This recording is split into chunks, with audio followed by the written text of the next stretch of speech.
curiosamente, as medidas propostas pelos governos neoliberais são apresentadas como reformas, encaradas como diferentes das promovidas pelo welfare, que tinham levado ao estatismo. Segundo Carlos Nelson de Coutinho, estamos diante de uma operação de mistificação ideológica.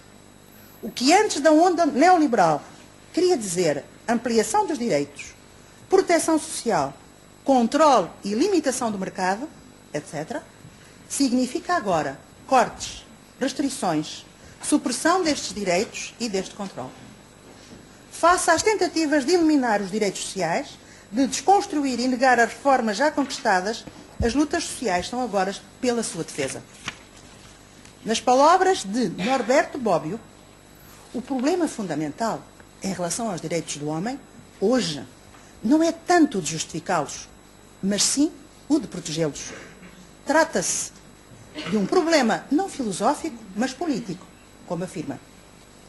A União Europeia apresenta hoje taxas de crescimento muito baixas, precariedade de emprego, desemprego acentuado e prolongado, afetando jovens, trabalhadores com mais de 45 anos, deslocalização das empresas, baixa de níveis salariais e de níveis de proteção social. As desigualdades e os índices de pobreza crescentes, mesmo nos países mais ricos, não são acompanhados com um mínimo de harmonização em matéria de políticas sociais ou com uma política de combate ao desemprego. Estes são os grandes objetivos da coesão económica e social, da Europa social, que assim está longe de corresponder às exigências e à exigência de um elevado grau de solidariedade entre cidadãos europeus e para os que, não sendo, pretendem viver no espaço da União Europeia. As transformações do Estado, no que respeita às políticas sociais, mostram uma mudança na abordagem universal contratual da questão social para uma modalidade de precarização, focalização e descentralização da atividade estatal e, paralelamente, o crescimento da atividade social privada, na sua versão filantrópica e mercantil, como nos refere José Paulo Neto. O sistema de proteção social desdobra-se em serviços privatizados de acesso a quem os pode pagar e em serviços públicos de baixa qualidade para a população mais pauperizada. O combate à pobreza processa-se por meio de uma política específica, emergencial, focalista, tendo subjacente a desresponsabilização do Estado e do setor público, remetendo a responsabilização para a sociedade civil, para as ONGs, o chamado terceiro setor. Nas últimas décadas, a expansão deste setor, as organizações sem fins lucrativos, apresenta-se como salvadora da falência do Estado, encontrando-se associado ao discurso neoliberal que refere que o Estado é ineficiente, burocrático e corrupto. Neste processo de refilantropização da sociedade e crescimento do voluntariado, junta-se o setor privado, através das fundações e ações de responsabilidade social empresarial, assumindo as contingências da questão social. Na relação com a clientela, como refere Célia Paoli, transformam-se cidadãos designados como sujeitos de direitos em sujeitos de favores e generosidades. Fazendo regredir a cidadania, fica assim o bem-estar dependente da caridade.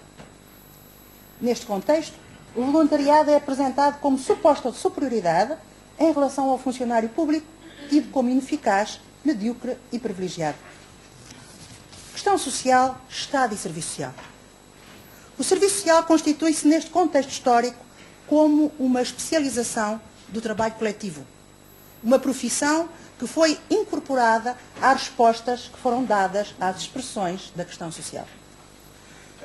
Foi criado um espaço socioocupacional onde os agentes sociais executaram e desenvolveram as políticas sociais promovidas pelo Estado de Bem-Estar e por outras organizações não estatais. Políticas que viabilizaram a efetivação dos direitos sociais e que se tornaram referência fundamental para o exercício desta profissão. Nos denominados 30 anos gloriosos do welfare, apesar de permanecerem injustiças sociais, houve melhorias significativas na redução da pobreza absoluta e diminuição das desigualdades. É neste período que o serviço social se afirma, expande como profissão e área académica. Alarga-se o mercado de trabalho, sobretudo ao nível do setor público. Dá-se incremento e aprofundamento da formação e qualificação.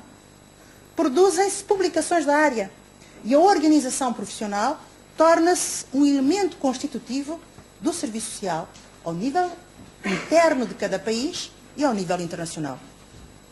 Sob o impacto do neoliberalismo, vão existir reflexos diretos na procura social dos agentes sociais, nomeadamente no mercado de trabalho e nas condições de trabalho.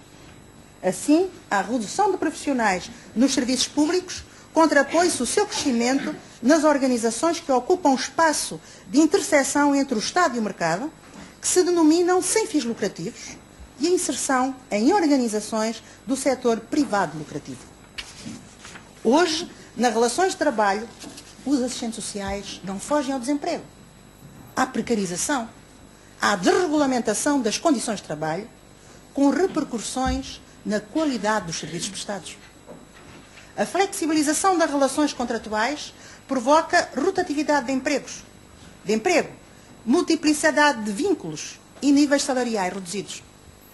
Trabalho a tempo parcial e contratação de terceiros para realizarem trabalho de serviço social nas instituições públicas são outras facetas da questão.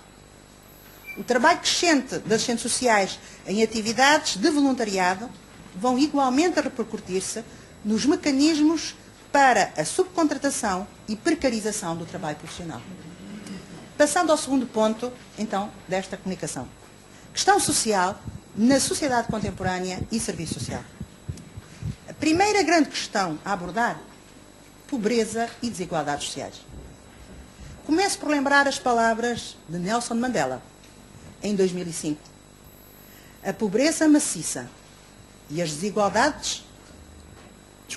A pobreza maciça e a desigualdade obscena são flagelos tão grandes do nosso tempo, tempos em que o mundo se gaba de progressos extraordinários na ciência, na tecnologia, na indústria e na acumulação de riqueza, que têm de ser colocados ao lado da escravatura e do apartheid como males sociais.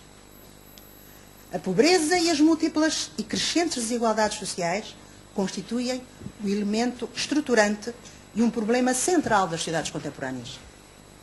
A desigualdade entre países e dentro de cada um entre ricos e pobres e as desigualdades sociais provenientes das relações de classe, género, idade, portadores de deficiência, religião, etnia, orientação sexual, estrutura da família, o ser imigrante, são cada vez mais acentuadas, colocando-se à escala planetária. Por um lado, o número de pessoas em todo o mundo vivendo com menos de $1 por dia cresceu 20% no período compreendido entre 1995 e 2000, elevando-se de 1 bilhão para 1,2 bilhões, embora toda a população mundial tenha aumentado apenas 6,9%. Por outro lado, os 500 indivíduos mais ricos do mundo têm um rendimento conjunto maior que o rendimento dos 416 milhões de pessoas mais pobres, segundo nos refere o relatório Desenvolvimento Humano de 2005.